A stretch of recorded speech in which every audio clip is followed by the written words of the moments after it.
Hello, everyone. I hope you all are doing well, but it is time for Chapter 7 in third grade detectives, The Case of the Dirty Clue. Noelle moped all the way to school. Todd had a small glass bottle of yellow dirt. Mom and Dad got this on their honeymoon. He said, "It's from Yellowstone National Park." "You're so lucky," Noelle said. She had a jar of ugly-looking gray dirt from her mother's flower garden. Everywhere she looked in her neighborhood, the dirt was the same color. Boring, boring, boring, Noelle thought. In class, Mr. Merlin had the students line up their jars on a long table. Several people had brought special dirt that their families had gotten on vacation. Noelle couldn't believe her parents had never thought about doing that. She was so disappointed. Didn't it occur to them that their daughter might need some pretty dirt in class one day? Well, Noelle knew one thing for sure. She was never ever going on a vacation again without bringing back jars of dirt from everywhere they went.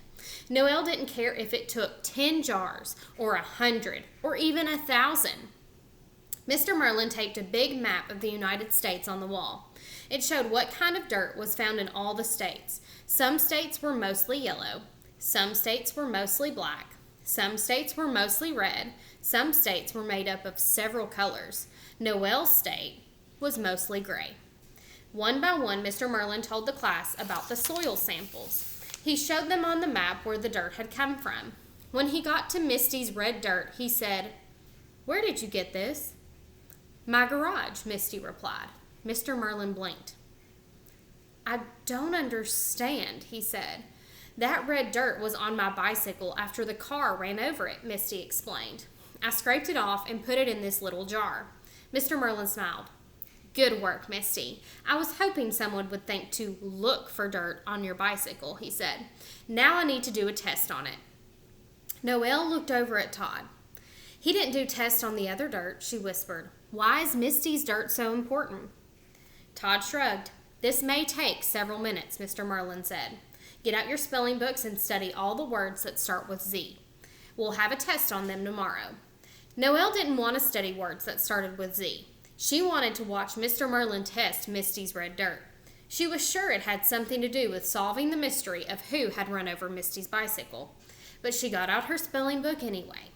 Silently she spelled Zebra, Zero, Zipper, and Zoo. Then she peeked over her spelling book to watch Mr. Merlin. He got out a microscope. He put some of Misty's red dirt on a glass slide. He looked at it under the microscope. Then Mr. Merlin walked over to his bookcase and took a big book off the shelf. He read several pages. Then he looked through the microscope again. "That's strange," he said. "What's strange?" Leon asked. "This red dirt is found only in Arizona," Mr. Merlin told the class. He walked to the map and he pointed to Arizona. "It's a long way from here," he said. "What does that mean?" Amberly asked. "Dirt collects on the bottoms of cars," Mr. Merlin said. "It stays there until someone knocks it off. In this case, the dirt shook off when the car ran over Misty's bicycle. I would say that the car had recently been in Arizona." Noelle quickly raised her hand.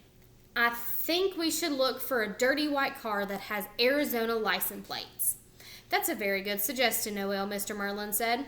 "You might just solve the mystery if you find one." Noelle hoped so. Her list of things to buy with the $50 reward was now 3 pages long. And that is the end of Chapter 7.